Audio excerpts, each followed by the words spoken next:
कृतज्ञता महान व्यक्तित्व की निशानी है। कृतज्ञ होना भी अपने आप में एक बहुमूल्य वस्तु जैसा होना है।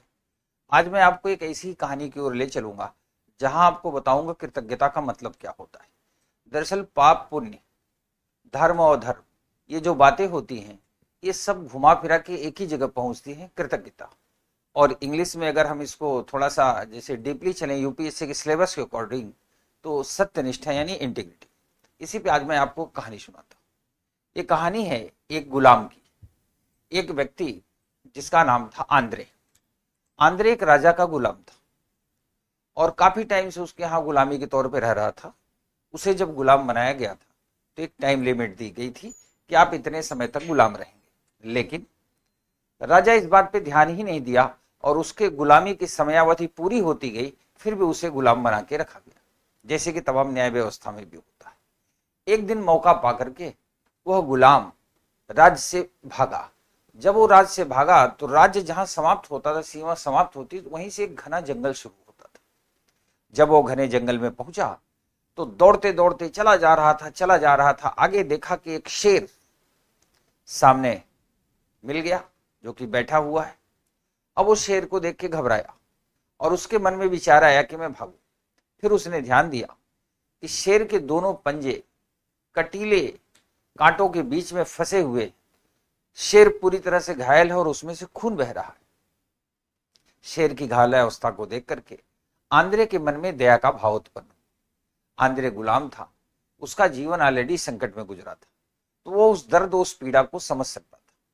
उसके मन में एक बार यह भी विचार आया कि काश अगर मैं शेर की मदद किया तो कहीं ऐसा ना हो कि शेर ठीक होने के बाद मेरे ऊपर अटैक करके मुझे खा जाए।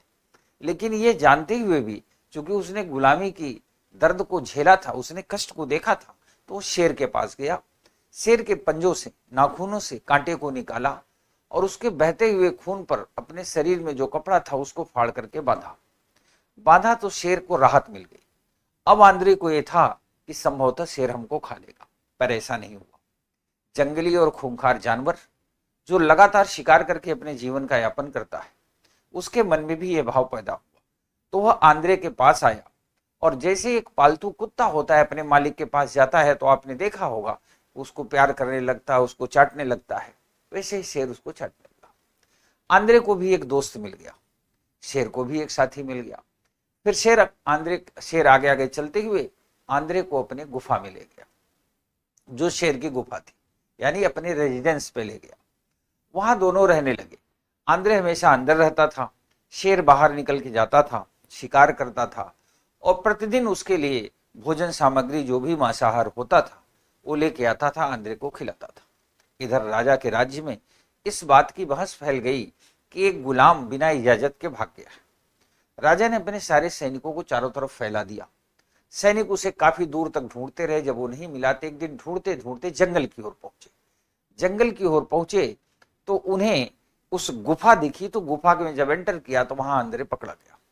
और सिर्फ आंद्रे ही नहीं पकड़ा गया, उसका वो दोस्त शेर, जो कि मांसाहारी और खतरनाक जानवर था, वह भी पकड़ा गया।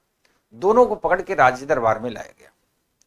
और एक दरबार जब लगा तो वहां एक आदेश पारित हुआ, न्याय किया गया कि शेर को एक पिंजड़े में बंद कर दिया जाए और आंद्रे को दूसरे पिंजड़े में बंद कर दिया जाए। इन लोगों को काफी दिनों तक भूखा रखा जाए। शेर को स्पेशली भूखा रखा जाए, आंद्रे को भोजन पानी मिल भी जाए, लेकिन शेर को भूखा रखा जाए। उन लोगों का यह आदेश ये भी था कि आज से 1 महीने बाद एक खुले मैदान में सारे राज्य के लोग बैठेंगे, सारे राज्य के गुलाम बैठेंगे, राजा बैठेंगे, सारे पदाधिकारी बैठेंगे और सबके सामने इसको दंड दिया जाएगा। दंड का प्रावधान यह था कि शेर को हम 1 महीने तक भूखा रखेंगे और आंद्रे को और शेर को दोनों को खुले मैदान में छोड़ेंगे और भूखा शेर आकर के आंद्रे को खाएगा। ये उसको दंड दिया गया। धीरे धीरे समय बीतता गया। शेर भूखा लगातार रहता था। भूख की पीड़ा कितनी कष्टकारी होती इसका कोई भी व्यक्ति अंदाजा लगा सकता है।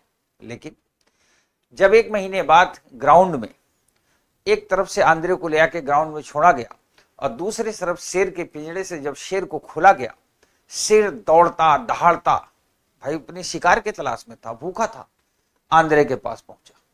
उसको ये था कि मैं पहुंच करके अपना शिकार करूं और अपने पेट को भरूं, मुझे भोजन मिल गया। जब वो आंद्रे के पास शेर पहुंचता है तो आप जानते हैं जो मांसाहारी जानवर होते हैं उनकी आंखें बिल्कुल स्ट्रेट होती है, सीधी, वो अपने शिकारी की ओर बढ़ते हैं। जब वो नजदीक पहुंचा तो शेर ने देखा, अरे ये तो आंद्रे है, मेरा साथी, जिसने किसी समय में हमारे ऊपर उपकार किया था।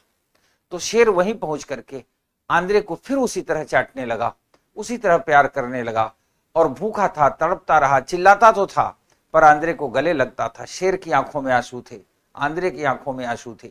यह दृश्य देख करके राजा और पूरा का पूरा राज दरबार, जितने लोग भी दर्शक दीर्घा में बैठे थे, सभी लोग द्रवित हो गए, सबकी आंखें नम हो गई कि आखिर ये कैसे संभव हो सकता है कि एक खूंखार खतरनाक जानवर जो कि भूखा भी हो और आंद्रे को उसने नहीं खाया। फिर राजा ने आंद्रे को अपने पास बुलाया और उससे पूछा कि आंद्रे एक बात बताओ, ऐसा क्या है कि शेर तो किसी को भी पाता है मार के खा लेता है और 1 महीने से भूखा होने के बावजूद तुम्हें मार के नहीं खाया, ये क्या कहानी है? आंद्रे ने शुरू से अंत तक की सारी कहानी राजा को बता दी और राजा को बताया कि हे राजन, चूंकि मेरा जीवन जैसा भी था, मैं एक मानव था, मानव होने के नाते दया करना मैंने अपना कर्तव्य समझा और उस वक्त मैंने अपना कर्तव्य समझ करके शेर की मैंने मदद की थी। और ये जानवर होने के बावजूद भी इस बात को याद रखा कि कृतज्ञता क्या चीज होती है।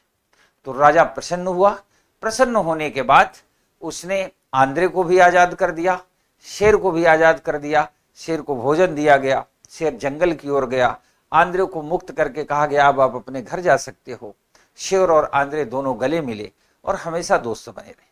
ये कहानी दोस्तों हमें इस बात का मैसेज देती है, एक संदेश देती है कि जीवन में कृतज्ञता का बहुत मूल्य होता है। और दरअसल हकीकत यही है कि कृतज्ञता एक भाव है। कई बार विद्यार्थी हमसे पूछते हैं कि सर भाव क्या होता है या हमारा मस्तिष्क किस कैटेगरी पे काम करे।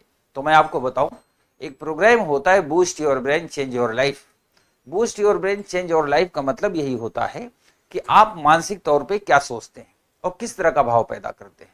आज मैं आपको ये बात बहुत महत्वपूर्ण तरीके से और तार्किक तौर पे कह रहा हूं कि यदि आपके मन में कृतज्ञता का भाव पैदा हो, और कृतज्ञता का भाव ऐसा नहीं किसी जानवर के प्रति पैदा हो, कृतज्ञता का भाव अपने पिता के प्रति हो, कृतज्ञता का भाव अपनी माता के प्रति हो, कृतज्ञता का भाव अपने भाई बहन के प्रति हो, अपने परिचितों के प्रति हो, जिसने भी जीवन में आपके उपकार किया हो उसके प्रति कृतज्ञता का भाव रखें।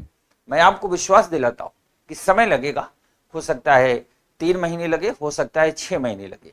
धीरे धीरे जब ये भाव आपके दिमाग में उत्पन्न हो जाएगा तो आपके दिमाग की जो थिंकिंग एबिलिटी है, ब्रेन की जो थिंकिंग एबिलिटी है, सोचने का तरीका है, वो पॉजिटिव हो जाएगा, एग्रेसिव हो जाएगा और आपको मंजिल तक पहुंचाएगा। मिलते हैं अगले एपिसोड में फिर कहानियों के साथ। तब तक के लिए धन्यवाद, नमस्कार।